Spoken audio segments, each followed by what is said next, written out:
দাদা জয়গুরু। জয়গুরু। জয় গুরু মা, জয় গুরু।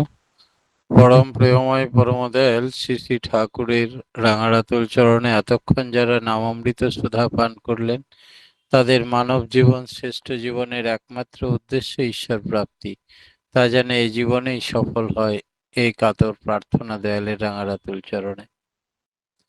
শ্রী শ্রী ঠাকুর আচার্য পরম্পরা রেখে গেলেন নিজের জ্যেষ্ঠ আত্মজকে বংশ পরম্পরা, লিভিং আইডিয়াল, লিভিং গাইড হিসাবে। আমরা পেয়েছিলাম টাকার এপিট আর ওপিট হিসাবে শ্রী শ্রী বরদাকে। আজকে আলোচনা করব শ্রী শ্রী বরদার কাছ ঠিকুজি কুষ্টি বিচার করতে গিয়ে কাশীর বিখ্যাত পণ্ডিত কি করে কাশীধাম থেকে বিশ্বনাথ দর্শন, চলন্ত বিশ্বনাথ দর্শন করতে চলে এলেন দেওঘরে, কি করে তান্ত্রিক সাধক তার দর্শন করে মূর্ছা গেলেন, তার চরণে লুটিয়ে পড়ে তার মানব জীবন ধন্য মনে করলেন, কি করে একজন সাপুড়ে তাকে স্বয়ং শিব শম্ভু বলে প্রণাম করলেন এবং ত্রিপুরার ঘরে, ভক্তের ঘরে বরদার ফটো দেখিয়ে বললেন উনি কোনো মানুষ নন, উনি মানুষের রূপধারী স্বয়ং শিবের অংশ। সেই কথাগুলো আমরা জেনে নেব। শ্রী শ্রী ঠাকুরের কাছে ভক্তরা একদিন সমাবেষ্ট বসে আছি।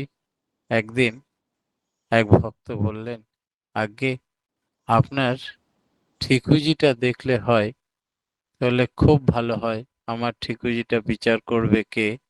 তখন একজন ভক্ত বললেন, আগে কাশীতে এক বিখ্যাত পণ্ডিত আছে শুনেছি, যিনি প্রত্যেকদিন একটি মাত্র ঠিকুজি বিচার করেন, আর 1001 টাকা তখনকার দিনে তার দক্ষিণা। তো সৎসঙ্গের তরফে সেই ভক্ত, দুজন ভক্ত গেলেন আচার্যদেব শ্রী শ্রী বরদার জন্মকুণ্ডলী নিয়ে ঠিকুজি বিচার করতে। ভোরবেলায় উঠেই অতি প্রত্যুষে গঙ্গা স্নান সেরে এসে সেই পণ্ডিত যখন আসন বিছিয়ে বসেছেন, প্রথম দর্শন যার হবে তারই শুধু ঠিকুজি বিচার হবে, বাকিদের ফিরে যেতে হবে। তাই সৎসঙ্গের ভক্তরা অতি প্রত্যুষে ভোরবেলায় গিয়ে সেই দরজায় ধর্ণা দিয়েছে। একেবারে প্রথমেই তারা ছিল, তাদের কাছ থেকে ঠিকুজিটা নিয়ে পণ্ডিত মশাই যখন চোখে চশমা এঁটে এবার বিচার করতে বসবেন, তখন সেই ভক্তদের মুখের দিকে তাকাচ্ছে আর ঠিকুজির দিকে তাকাচ্ছে, নিয়ে বলছেন, আজকে আমার পরীক্ষা করতে এসছেন আপনারা? এই যার ঠিকুজি নিয়ে এসছেন তিনি এখনো সশরীরে আছেন? তাহলে হ্যাঁ, দয়া করে আমাকে নিয়ে যাবেন তার দর্শন প্রণামের জন্য একবার। বলে, হ্যাঁ, আমরা তো দেওঘর সৎসঙ্গ থেকেই আসছি, উনি ওখানে আচার্য দেব, আর এই সৎসঙ্গের আচার্য রূপে বিরাজ করছে আমার প্রভু বিশ্বনাথ, বলে আমি তার ঠিকুজি বিচার করতে পারি? আমাকে আজ পরীক্ষা করার জন্য তিনি পাঠিয়েছেন। বিশ্ব দুনিয়ার মালিক যিনি, তার ঠিকুজি বিচার করব আমি? বলে তিনি বুকে জড়িয়ে ধরে তার জন্মকুণ্ডলী অনেকবার প্রণাম করে বললেন, চলুন আমি যাই, তার দর্শন করে আসি, আমার জীবন ধন্য করে আসি, এখনো চলন্ত শিবকে দেখে আসি।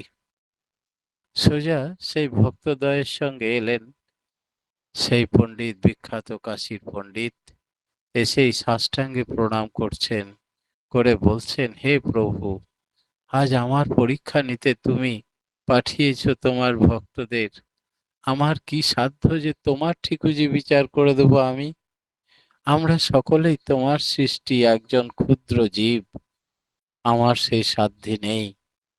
বলে তাকে বারবার করজোড়ে প্রণাম করতে করতে এইসব কথা বলতে শুরু করলেন।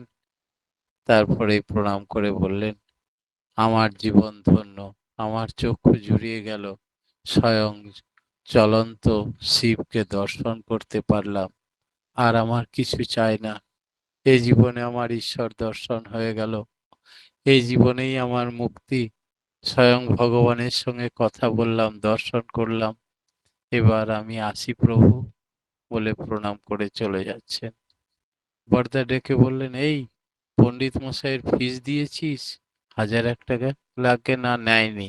বলে দিয়ে আয়, আজকের দিনটা তো তার আর ইনকাম হবে না। তাই দৌড়ে গিয়ে 1001 টাকা খামে পুরে তাকে দেওয়া হলো। কিছুতেই নিতে চাইবেন না, তবুও দেওয়া হলো, যে প্রভুরই নির্দেশ এটা, তারই আশীর্বাদ রাখুন। তারপরে তাকে জোর করে দেওয়া হলো, সে বিদায় নিল। আমাদের সকলের সম্মুখে উন্মুক্ত হলেন তিনি, তার ঠিকুজি বিচার করবে কে পৃথিবীতে? সেই বিশ্বম্ভর পণ্ডিত স্বয়ং হাজির হলেন তাঁর চরণতলে, আর স্বীকার করলেন যে ইনি স্বয়ং শিব শম্ভু বিশ্বনাথ। আমরা তার দীর্ঘদিন সঙ্গ করেছি, কথা বলেছি, ছোট ছোট সমস্যার কথা গিয়ে নিবেদন করেছি, একেবারে দাদা ভাইয়ের মতো মিশেছি। আমরা ভাগ্যবান বলে মনে হয়। তিনি একবার 1961 সাল, তখন কর্ণগড় মহামায়া মন্দিরের নাম মেদিনীপুরে, আপনারা অনেকেই শুনে থাকবেন। এই মহামায়া মন্দিরকে বগলা মন্দির, অভয়া মন্দির ইত্যাদি বিভিন্ন নামে অভিষিক্ত করা হয়। এই মহামায়া মন্দির নাকি খুব জাগ্রত, মেদিনীপুরের লোকেরা জানে। সেখানে শিব মহেশ্বর নামে পূজিত হন, এবং সেখানে রঘু বাবা পঞ্চমুণ্ডির আসনে বসে সিদ্ধি লাভ করে, এবং সেই মন্দিরের তিনি সাধক। সেই সাধক যখন সেই শিবের মন্দিরে সাধনায় রত, তখন আচার্যদেব শিশি বরদা তার সঙ্গে নিয়ে যাচ্ছেন দুলাল মজুমদার দা এবং আমাদের সকলেই জানেন ব্রজগোপাল দা। এদের সঙ্গে নিয়ে সেই মন্দিরে প্রবেশ করছেন, কর্ণগড় মহামায়া মন্দির, মেদিনীপুর।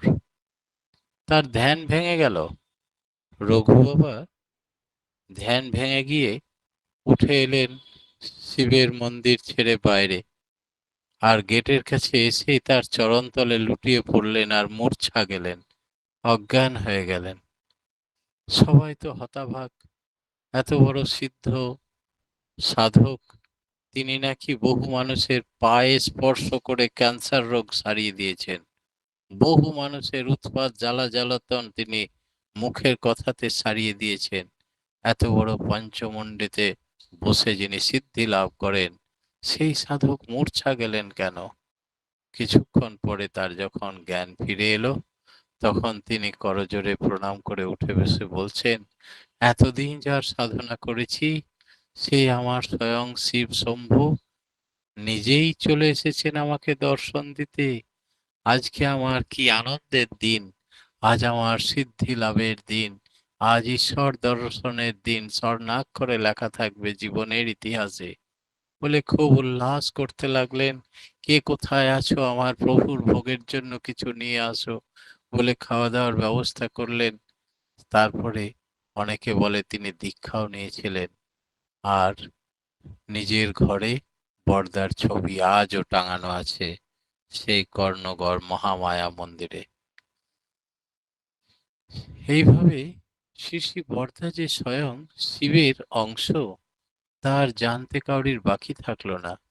যে কটা লোকের বাকি ছিল, দেওঘরে একদিন এলো এক সাপুড়ে সাপ খেলা দেখাতে। বরদার ঘরের সামনে সাপ খেলা দেখানো হচ্ছে, বরদাও বসে বসে দেখছেন। সব ঝাঁপিগুলো খোলা হলো, একটা ঝাঁপি খোলা হয়নি তখনো। বরদা ইঙ্গিত করে বললেন, ওই ঝাঁপিটা খোল। তোলে আজ্ঞে না, ওই ঝাঁপিটাতে কালকে উঠে বিষধর সাপ আছে, যার দাঁত ভাঙা হয়নি এখনো। ওইটা খুলে দিলে আমি আর সামলাতে পারবো না। এখানে বহু লোকজন আছে, কাকে কামড়ে দেবে, কোন ধারে চলে যাবে, আমার কন্ট্রোলের বাইরে হয়ে যাবে।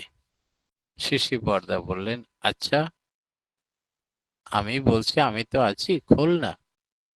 তখন বরদার অনুরোধ ঠেলতে না পেরে সেই সাপুড়ে কোনো রকম ঝাঁপিটা যেই খুলে দেওয়া, সেই মুহূর্তের মধ্যে একবারে ফণা নিয়ে কাল মনসা দাঁড়িয়ে পড়ল বিষধর খড়ির সাপ। আর এই খড়ির সাপের ফোঁস-ফোঁসের পরেই সে ঝাঁপি থেকে বেরিয়ে চলতে শুরু করলো। যে যেধারে পারল প্রাণ ভয়ে দৌড়াতে শুরু করলো। চিৎকার করে বাঁচাও গো বাঁচাও, এই চিৎকার করতে লাগলো। এই পরিস্থিতিতে সাপুড়ে চেষ্টা করছে দূর থেকে একটা লাঠির সাহায্যে তাকে কন্ট্রোল করা যায় নাকি। বরদা আর স্থির থাকলেন না, তিনি উঠে এলেন, এসে খপ করে সাপটাকে ধরলেন, ধরে একটু আদর করলেন। তোমাকে সকলেই কত হিংসা করে, সবাই মারতে উদ্যত হয়, কেউ তোমায় আদর করে না। আয় সৎ, আমি তোমাকে একটু আদর করে দিই বলে গলায় জড়িয়ে নিয়ে তার মাথায় হাত দিয়ে অনেকক্ষণ আদর করলেন। আর বরদার বড় মেয়ে, সে বলে বাবা ছেড়ে দাও ছেড়ে দাও, সাপটা কামড়ে নেবে। তাহলে তুই নিবি? বলে, না বাবা আমি নেব না, আমার খুব ভয় পায়। বেশ কিছুক্ষণ আদর করার পরে আবার ধরে নিয়ে গিয়ে ঝাঁপিতে ভরে দিলেন, ঝাঁপিটা বন্ধ করে দিলেন। আশ্বস্ত হলো সকলেই। দৌড়ে পালিয়েছিল যে সাপুড়ে, সে আবার ফিরে এলো, এসে তাড়াতাড়ি ঝাঁপিগুলো গুটিয়ে নিয়ে বরদাকে প্রণাম করে বললেন, আমি অনেক মন্দিরে গেছি, আমি অনেক শিব বাবার মন্দিরে গেছি, কখনো জ্যান্ত শিব দর্শন হয়নি, আপনি স্বয়ং জ্যান্ত শিব, আপনার পক্ষেই সম্ভব। এই দাঁত ভাঙেনি, বিষ দাঁত ভাঙা হয়নি, এই বিষধর সাপকে কি করে ধরলেন?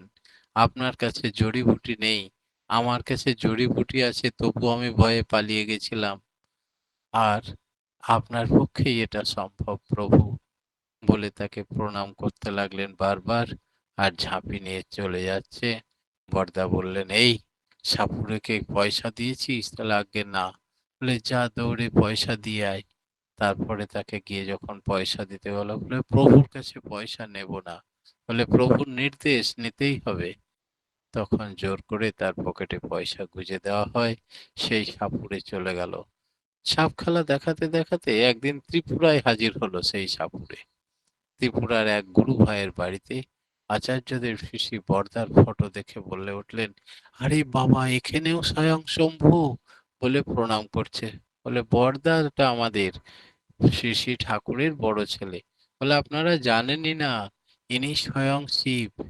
আমার সাপ খেলা দেখাতে গিয়ে কি দুর্ঘটনাই না ঘটেছিল। উনি যদি না থাকতেন সেদিন কি আপদ বিপদ হতো, কত লোক মারা যেত তার ঠিক ঠিকানা ছিল না। আমি নিজেই ভয় পেয়ে দৌড়ে পালিয়ে গেছিলাম। আর তিনি সাপটাকে খপ করে ধরে আদর করে কত কথা বললেন, নিয়ে ঝাঁপিতে ঢুকিয়ে দিয়েছিলেন। উনি স্বয়ং শিব। তাই আমরা